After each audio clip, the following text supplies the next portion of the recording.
পর্ব ৫ ভক্তি বনাম জ্ঞান। ভারতবর্ষে ভক্তি আর জ্ঞানের দুই পথই সমান সম্মানের, কিন্তু শ্রী শ্রী রামকৃষ্ণ এই দুইয়ের সম্পর্ক খুব সহজভাবে বুঝিয়েছেন। আজ শুনব সেই শিক্ষা। ঠাকুর বলতেন, ভক্তি হলো প্রেম আর জ্ঞান হলো আলোক। ভক্তি মানুষকে ঈশ্বরের দিকে টেনে নিয়ে যায় আবেগ দিয়ে, আর জ্ঞান টেনে নিয়ে যায় বুদ্ধি দিয়ে। তিনি উদাহরণ দিতেন, একজন কিশোর যেমন মায়ের কোলে গিয়ে শান্তি পায়, সেটাই ভক্তি। আর একজন সাধক যেমন আলো দেখে পথ চিনে নেয়, সেটাই জ্ঞান।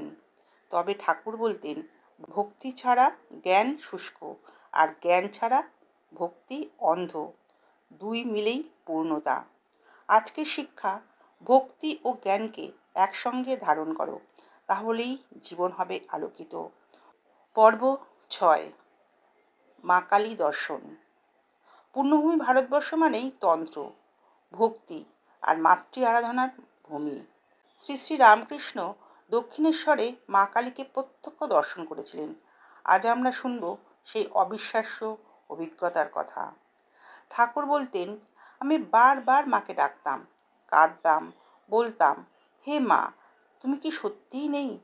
হঠাৎ দেখি মা কালী জীবন্ত, চৈতন্যময়ী, প্রেমে পূর্ণ। মাকে পাওয়া মানেই সব কিছু পাওয়া। তিনি বলতেন, যদি তুমি আন্তরিক হৃদয়ে ডাকো, মা তোমাকে সাড়া দেবেন। এই কালী দর্শনই তার জীবনের মোড় ঘুরিয়ে দেয় আর সমগ্র বিশ্বে ছড়িয়ে দেয় মাতৃভক্তির অমৃতধারা।